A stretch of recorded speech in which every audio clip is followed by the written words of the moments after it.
The big news for the Grit Leadership campaign this week, of course, is just how many supporters and members the candidates have lined up. It could be an indicator of just how strong their campaigns are. Jessica Murphy joins us with the details. Jessica, just what do we know about Liberal supporters? Well, we thought, Daniel, today that we'd get at least a rough idea of exactly how many Canadians are eligible to vote in this race. Party President Mike Crawley said over the weekend at that debate in Halifax that we would get this rough idea. Unfortunately, we didn't, though the party's not releasing those numbers. Here's what Crawley had to say. He tweeted this out earlier today. He said, a huge, diverse pre-cutoff surge of supporters. They exceeded expectations. Need a couple of days to scrub the list, of course, vet the list, and firm numbers by midweek. So, of course, we'll be bringing you the firm numbers by midweek after the party has gone through them to make sure there's not too many Fidos and Fluffies signed up as supporters, no fake names, no duplicates, what have you. But we do have, of course, the numbers from at least one camp. Frontrunner Justin Trudeau released those numbers to the media. He has signed up 150,000 supporters who could potentially vote for the next Liberal leader through, he said, and with the help of some 10,000 volunteers working on his campaign. Now, let me put that a little in context. Last year, of course, the New Democrats elected a new leader, Thomas Mulcair. All 7 candidates in that race, all of them in total, signed up 130,000 new members for the NDP. And again, in 2006, when the Liberals were electing Stéphane Dion, in total, they had 190,000 members eligible to vote for the new leader. Now, of course, you have the member category, and now the Liberals are experimenting with the new supporter category. It works a little differently. They haven't plunked down the $10 to become party members, but still eligible to vote. The only other camp where we have an idea of where the figures are is Joyce Murray. She told reporters earlier today that she signed up in the tens of thousands. Those are the numbers of supporters. Now, before I let you go, Daniel, I will mention, just because the party is, of course, happy with these numbers, I'm sure Trudeau's camp is happy with their numbers, it does not necessarily mean all these people are going to vote for said candidate. It doesn't mean all these people are going to vote at all. Just because you're registered as a supporter, as a member, doesn't mean you have registered to vote. And so all the teams are trying to get their members to register to vote right now. And then, of course, they'll be pushing them to vote in early April when the time comes.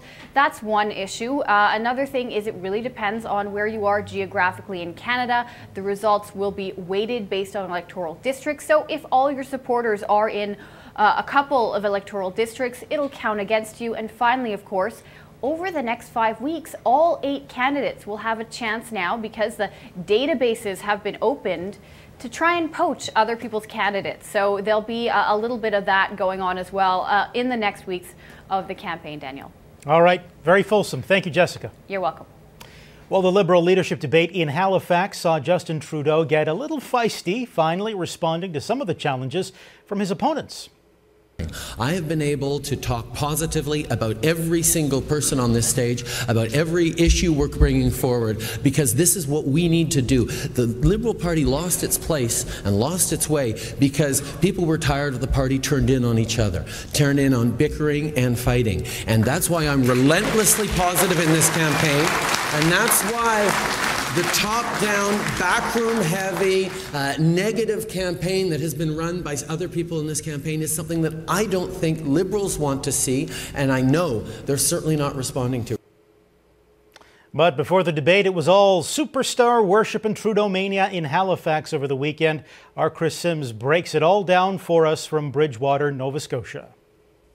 Well, that's right. It's been said before, but I must say that over the weekend in Halifax anyway, it really felt like Trudeaumania at times. If you can believe it, Daniel, when he wandered into a farmer's market that was adjacent to the Pier 21 Canadian Immigration Museum, it was like a boy band had shown up. I was speaking with one of our colleagues in News Talk Radio in Halifax, Jordy Morgan, who happened to be there at the same time trying to quietly enjoy his lunch, and he said that there were girls squealing when they saw the Member of Parliament from Papineau. So I think that's probably a first for Canadian politics. And the reason why that matters is, of course, because of the supporter category. Like you guys said, this is going to carry a lot of clout this time around with the Liberal Party. Now, interestingly, we do have actually a picture of that. if you take a look at this picture, it was given to me by the Trudeau campaign. It actually shows from the back view Trudeau walking into the farmers market.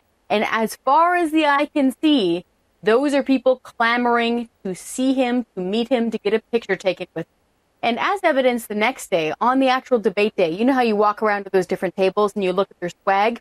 The Trudeau table was pretty much empty, and this was a hot commodity. Right here is a pin. It's a little political button for a Trudeau campaign. And as you can see, it's tailor-made for Nova Scotia. 400 of them were given out, and apparently they went like ice cream on a hot day. So once again, it was very much a love-in for Justin Trudeau, despite some pretty clear calculated attacks from Marc Garneau and a couple from Joyce Murray. In the end, it really seemed to be part of a coronation of Trudeau. Back to you.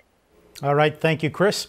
Now to help us chart out the course forward in the Grit Leadership campaign, former journalist and Liberal campaigner Ray Hurd joins us from Toronto. Ray, Trudeau's message was he's positive, the other guys are negative. We all know who he was referring to. Did Marc Garneau make a mistake by going after Trudeau on a lack of substance? Not really, because he's desperate, and desperate men and not desperate women do desperate things. But what it really boils down to, everyone's missing the point. We know that Justin has a huge following on Twitter, which is reflected in the numbers he's released. Basically, right. Those are his Twitter followers. And some of them are 14 years old. But the real campaign now is everyone versus Joyce Murray. Now, why do I say that? That was my question, yeah. Joyce Murray proposes something that has been proposed in the party before. They're all attacking Joyce Murray, and I disagree with on this, but I'm reporting the facts. Joyce Murray wants a deal with the NDP to get rid of Stephen Harper.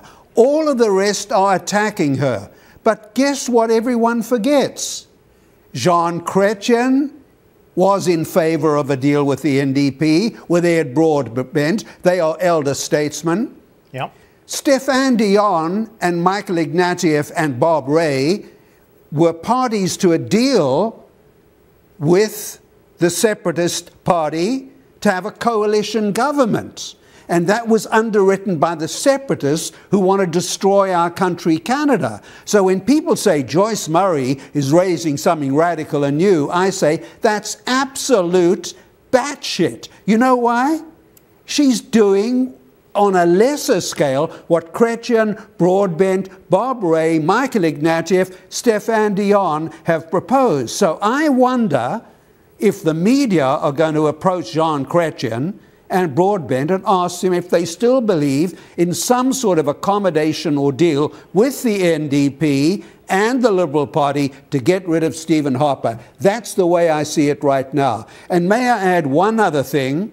Joyce Murray has never attacked anyone yet. The female style, thank God, and we all know that God, in her infinite wisdom, smiles on female candidates.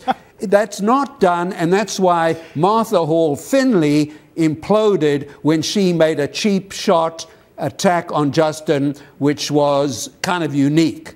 Ray Hurd, analyst and theologian, apparently. Thank you very much. And also Greek scholar. Oh, Greek scholar. All right.